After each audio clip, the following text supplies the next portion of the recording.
Man discovers his 3 sons are not his biological children and understands what his wife has done. It had to be the doctor's fault.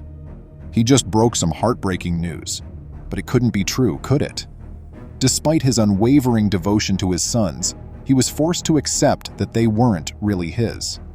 Unfortunately, this guy would find out very quickly that his life had been a sham. He had to make a decision on what to do about it, though, after learning the facts. The response?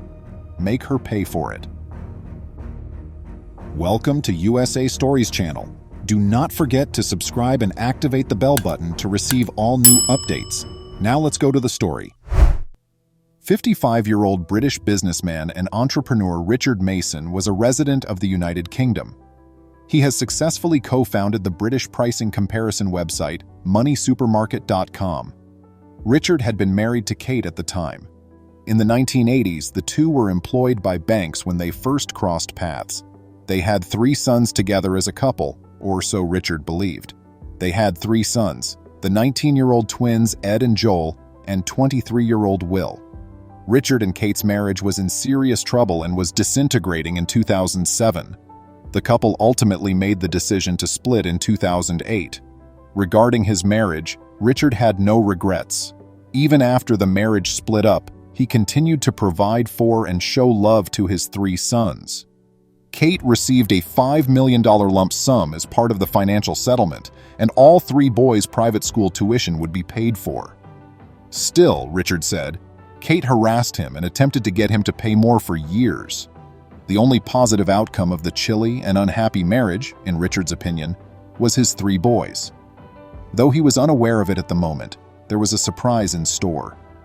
It was in 2016 when Richard uncovered the reality about his old life, after they had been divorced for almost 10 years. He got up one day and dressed for his usual visit to the doctor.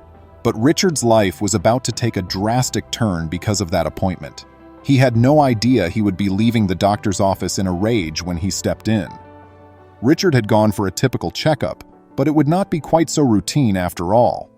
Richard's world completely changed as a result of the tests the doctor conducted. When Richard's doctor revealed that he had cystic fibrosis, everything changed. However, things didn't stop there. The illness, cystic fibrosis, causes frequent lung infections. Over time, this damages the lungs and lowers their capacity. Breathing gets harder and harder over time. Regretfully, cystic fibrosis is an inherited illness. The illness had claimed the life of Richard's own sister a few years prior. Richard was terrified that he might have given this to his 3 sons in addition to being upset. Fortunately, the doctor told him that there was no way he could have passed this condition on to them. Richard was elated beyond measure. Unfortunately, this relief was fleeting, as the doctor was not yet done speaking. Then the doctor revealed some startling news. He was unable to spread the illness to others for a very specific reason. Richard's entire life fell apart at that instant. As the topic of fertility came up, the doctor replied, "Look, yourself and Emma, you know you're going to have difficulty having children because you, as a man with cystic fibrosis, are infertile. You do realize that was not possible?" Richard noticed a glimmer of hope. Is it possible that this was a medical miracle? Could it be because the physician misdiagnosed him? Richard boastfully remarked, "Well, you must have the diagnosis wrong because I've already got 3 boys." I actually felt pleased to be able to tell him this because, in my mind, it proved his diagnosis was wrong, he says. However, the doctor only shook his head sadly, looking uncomfortable and taken aback. Richard realized that he had been clinging to thin air. Richard slowly came to realize this. Then the truth slammed home like a sledgehammer. He relived his life with Kate, examining each moment with new insight. In retrospect, he recalled instances where certain warning signs ought to have raised red flags. Then he started to feel ill. This is not possible to be taking place. Was there a scandal occurring within his own building? Richard had been too blind to see if there had been. He did work late most nights, after all. When Kate called him late one night from a London hotel to let him know that her flight had been delayed, he hadn't even batted an eyelash. Richard gave a disgusted grunt. She had stated that it was a work trip. However, other information was coming to light that he had not given any thought to before. After the birth of his twins, remarks started to come in. But suddenly, as he thought back to the routine, carefree croons of, "Oh look, they have your eyes," Kate's remarks started to take on a more sinister meaning. Richard had not given it much attention at the moment, but there was another warning sign. Kate started showing interest in something she had never discussed in their 7 years of marriage, right after she learned she was expecting their first kid. Being pregnant for the first time thrilled Kate. She attended birthing classes and studied every pregnancy book available. But when she suddenly showed an interest in Judaism, Richard was astonished. Both Kate and he had grown up as Christians. Kate refused to have her 3 children baptized and even went so far as to give them Jewish middle names. A rabbi had also been consulted by her. Perhaps this revealed something about the double life she had been living, or perhaps the hint led directly to the man she had been seeing. Though they didn't look like him at all, Richard was aware that his boys did. Richard was beginning to believe that he knew who his wife had been meeting as the clues continued to mount. Maybe he was getting ahead of himself, though. He was compelled to think about something else. Would Kate, though, admit it? Or had all of this been a dreadful mistake? Richard digested the information, running it through his head. He could only rely on 3 hints. First, there was the likelihood that his ex-wife had been seeing him when she was away on business travels. The other was that his kids looked like a man he had previously met, Kate's business partner. That would make sense. Lastly, and perhaps most illogically, the man was Jewish. However, twins are not common. Identical twin pregnancies happen 0.45% of the time in the general population, or 1 in every 250 births. It is also common knowledge that the chance of conceiving twins is increased when fertility medications are used. Had Kate known before he had that they were experiencing infertility issues? After all, when Kate eventually became pregnant, they had been married for 7 years. But for a single day, that was enough conjecture. Now was the moment to face her. He frantically typed a note to Kate demanding an explanation.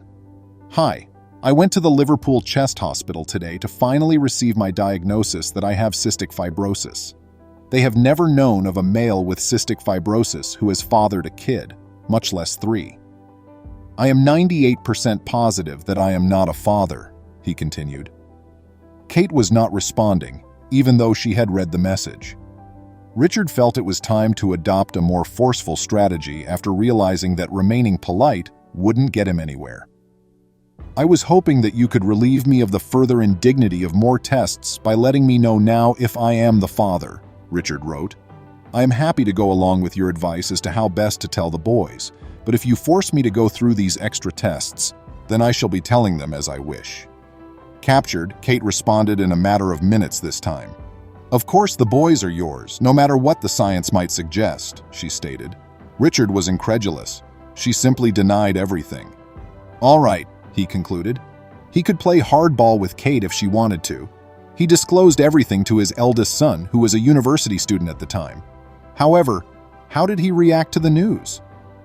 "I told him I'd just been diagnosed with cystic fibrosis, which he took surprisingly calmly," Richard recalled. "Yeah, but one of the things I recently learned is that it is highly unusual for a person with cystic fibrosis to become a father." "I'm already ahead of you, Dad," he remarked. "You're implying that you're not my father." Richard, distraught at the prospect that he wasn't his son's biological father, recalls that it would have been the toughest statement to speak, and he did it for him. Then Richard admitted to his oldest son that although he was still his father, he didn't believe he had fathered him. Richard remarked, "I was very angry, but it was also very emotional." That day, he had been given 2 blows. Thus, what action was he going to take? Richard thinks that your identity is defined by your children. Not only had he been given a frightening medical diagnosis, but he also discovered that he was childless. It was nearly unbearable for him to consider that his legacy would end with him. Then, he heard from Kate at last, 2 days later. As it happens, Kate's oldest son had approached her. She confessed over the phone to Richard. She acknowledged that during their 20 years of marriage, she had been seeing another man. To exacerbate the situation, Richard had only casually encountered him. The man worked at Barclays Bank. She would be traveling as a union representative, and the man would meet her at a hotel in London. She persisted, however, that Richard was the father of their children. He was forced to seek the advice of a specialist. He was aware that the previous 2 decades had been a total fabrication. He intended to hold her accountable. Richard made the decision to see paternity fraud specialist Roger Terrell. It was determined after a battery of testing that Richard was, in fact, not able to father children. Getting samples of his son's DNA was the next step. The twins were clearly not his, according to the findings of the DNA test.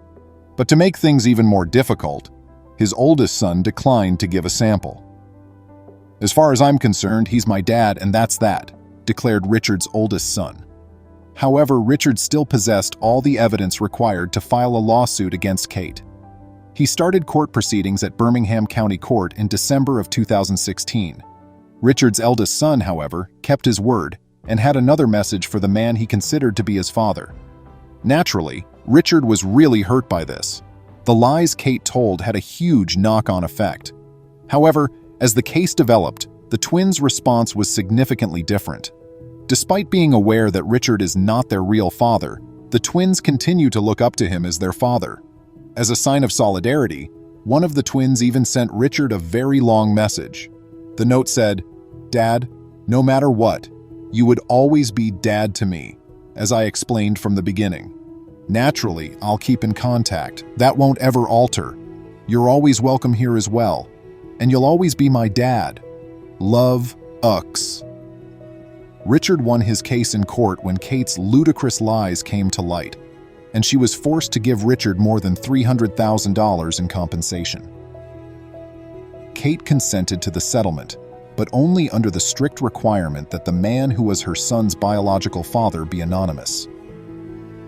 Richard, however, feels that it was a hollow victory, and he also has a message for the boy's biological father. After reading this piece, Richard said he hoped the biological father would come forward. "Even though, ideally, they would always think of me as their father," he said, "I think the boys have a right to know who their father is, not least for their own sake." Please remember to subscribe to our channel, give us a thumbs up, and turn on the notification bell so you won't miss any of our videos. If you enjoyed the tale, the next video that plays on your screen will probably move you too.